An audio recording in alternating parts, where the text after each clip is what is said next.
Howdy, everybody. Welcome back to Ireland Bound. I know it has been a bit since I have done a video for y'all. Um, I've had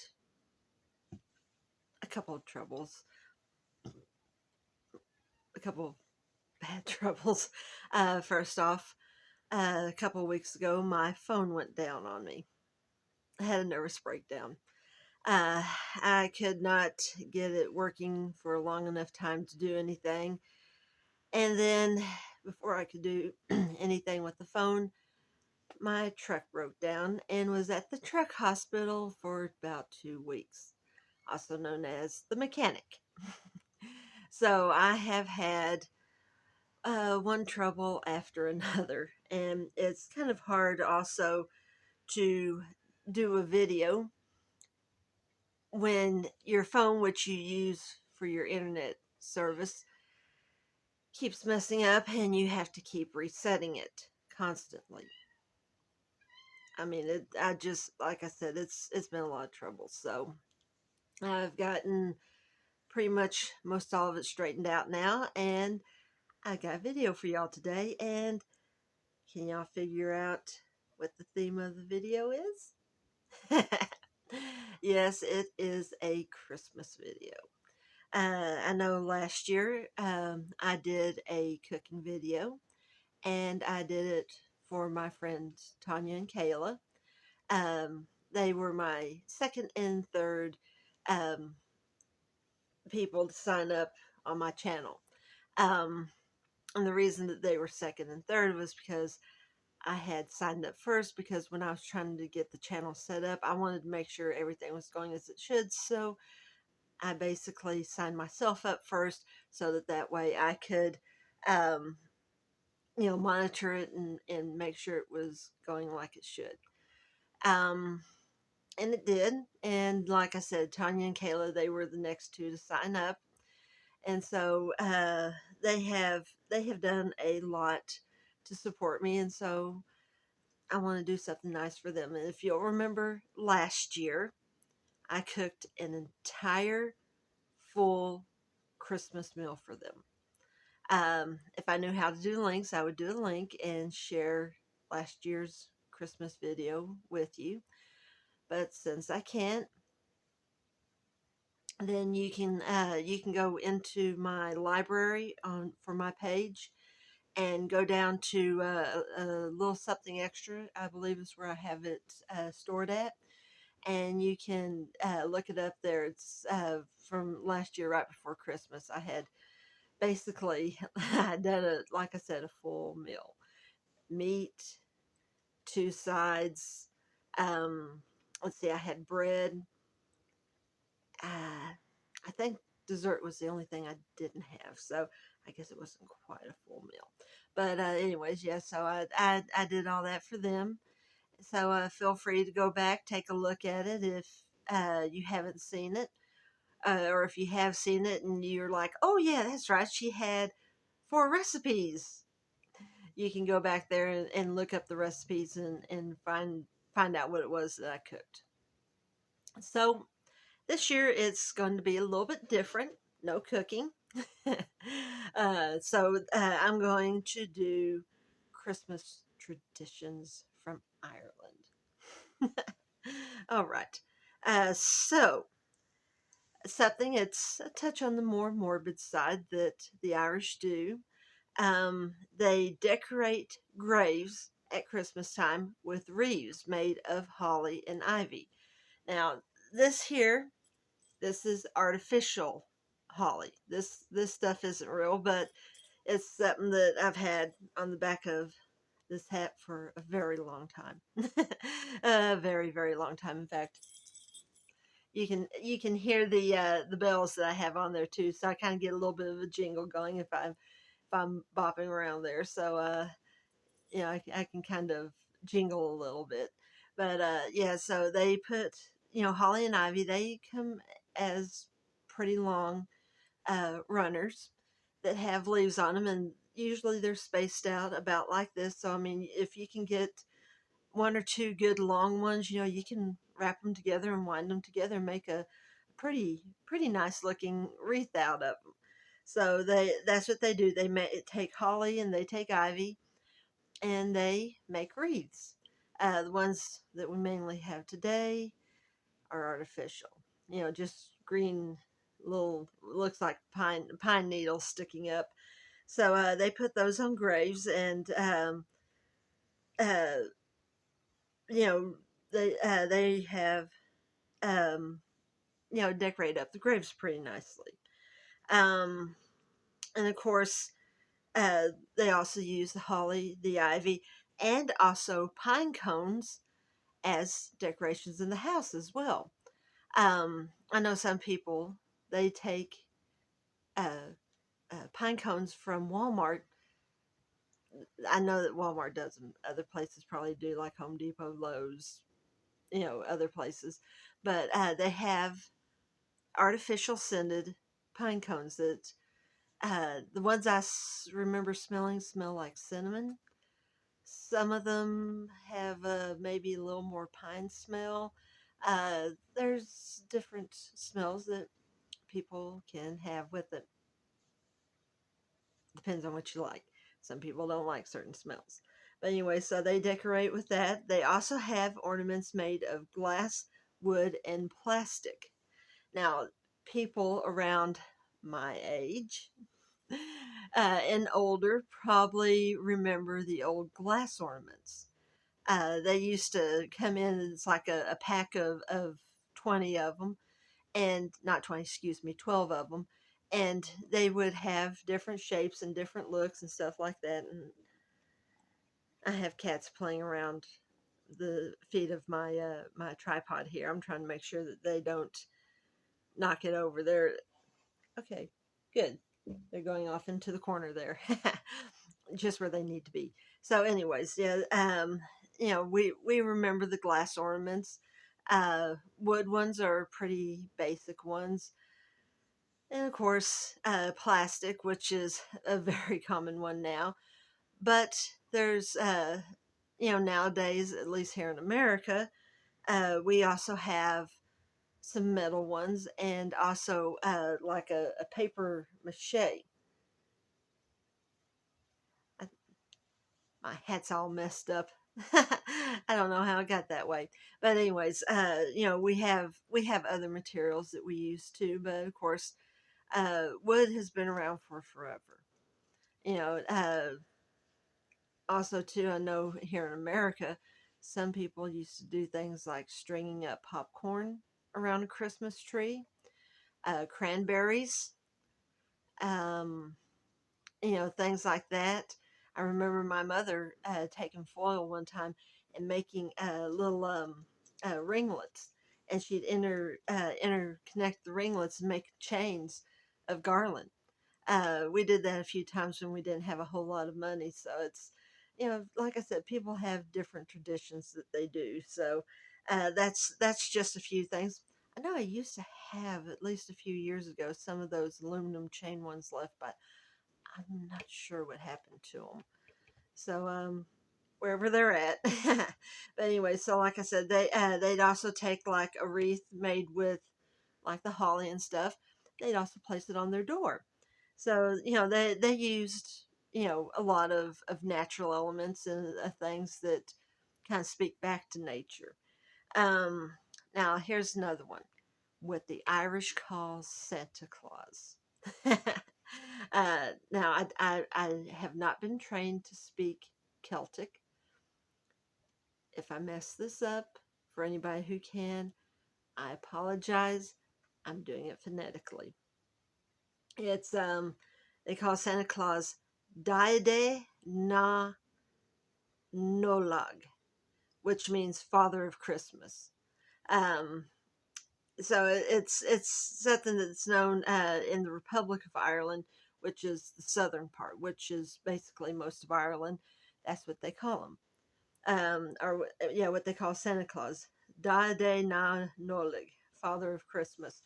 Which Father of Christmas is kind of similar to Father Christmas. Probably Father Christmas is what it got shortened down to over the years. They also, in Northern Ireland, use Santy. not Sandy. It's Santy. Santee. Or of course Santa. So I mean it's two very similar names, but they kind of use both of them. They're in Northern Ireland, which is like the six counties there at the very very very very very north, which is where I will be going when I go to Ireland. Where some of my family is from, so I'll be going up there. Um, Now there are some other things.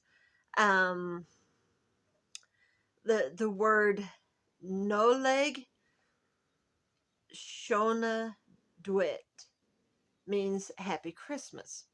You know, like I said, I'm not a native speaker. If I messed it up, I apologize. I don't mean to. So that's what they would tell people. Noleg Shona Duet. Also, too, I'm not sure I'd want to do this one. This is not one that sounds like it'd be fun to me. Many people head for a swim on Christmas morning. Now, I can see this one happening like on the coastal areas, or maybe where there's a large body of water, like a lake or something. I know there's a few lakes up there, or at least good sized ponds, but I don't think I'd want to. I mean, I live here in Texas. I mean, our Christmas that's coming up here in a couple of days, the temperature is supposed to be like in the 60s. And I wouldn't go swimming in that. And they're usually colder up there in Northern Ireland. Well, in Ireland completely, because I mean, it's like way above us in the latitudes. I'm not sure I want to go swimming on Christmas morning.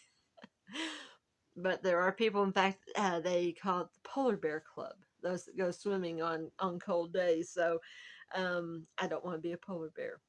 I want to be a hibernating bear that's laying in my nice little den, all nice and cozy and asleep. Also, too, they have a thing called Little Christmas that takes place on January the 6th. It's several days later. It's I think it kind of falls in line with the 12 days of Christmas that they celebrate over there, which we don't. I mean, we have the song the 12 days of Christmas, but we don't celebrate the 12 days of Christmas. Um, oh, here's one that I always liked. Many people light a candle and leave it in the window on Christmas Eve. I know here in America, they have little electric candles that, are about that big, that they put in windows, to kind of light up, give the house a festive look. We also in America tend to go a little overboard, putting lights up on houses and in trees and on fence lines, and sometimes even on ourselves. I've seen a few ugly sweater people, that they made their own ugly sweaters, and they had like lights, and they had them across the shirt, or maybe all around the shirt.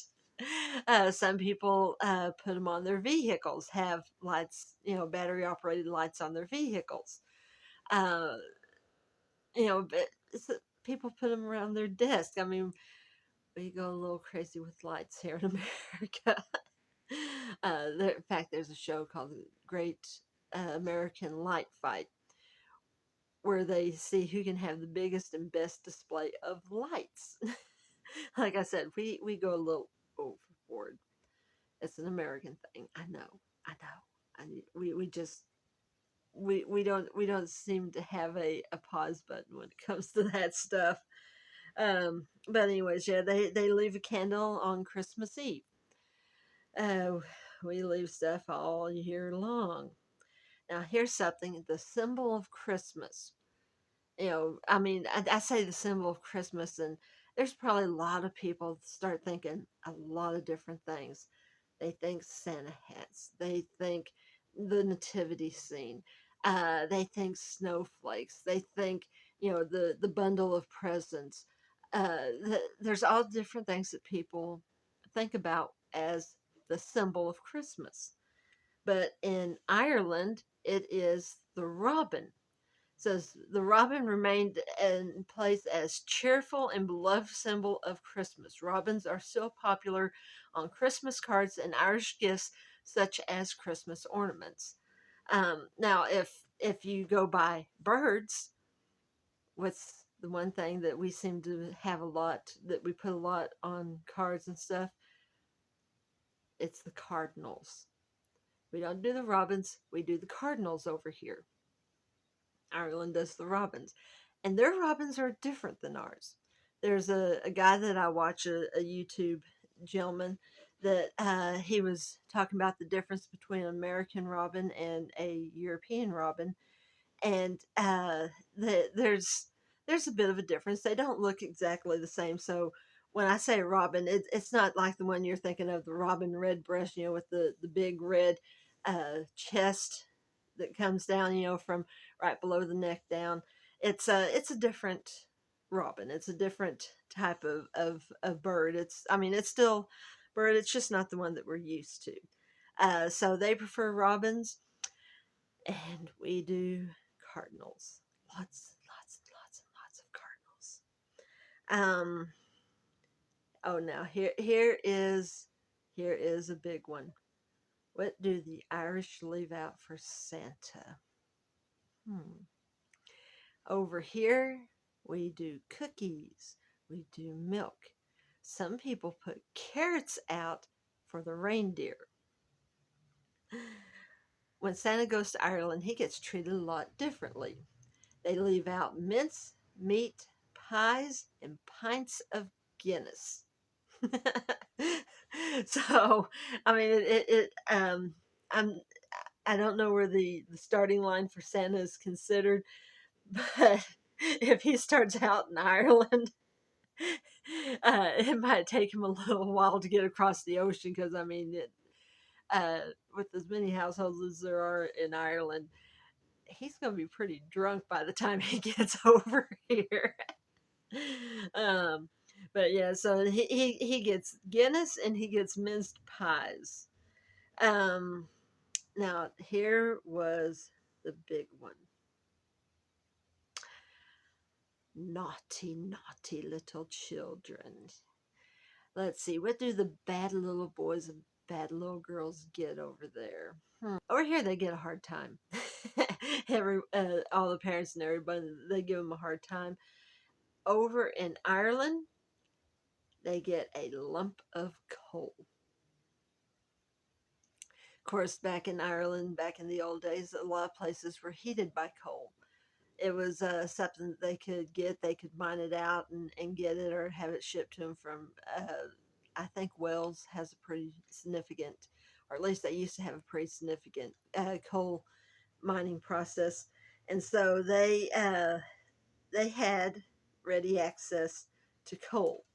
So a house heated by coal, Santa could just reach over, pick up the coal, put it in the stocking, and the kid wakes up Christmas morning with a very dirty stocking filled with coal. I wonder how many kids actually got coal back in the day.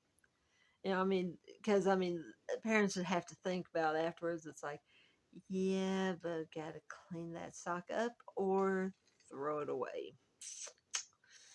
So they might not have gotten as much coal, because it is a little on the dirty side and it kind of spreads dust around. But yeah, those are a few of the things that people do in Ireland. That's a few of the ways that they celebrate Christmas, some of the things they celebrate with, and just the traditions that they do. You know, if anybody who is from Ireland or has lived in Ireland, uh, if there's something I didn't have on this list that you're sitting here going, well, wait a minute, what about, you know, feel free to give me a message on it and tell me, something that y'all did. I would love to hear from some people, maybe more modern things. Do y'all go caroling?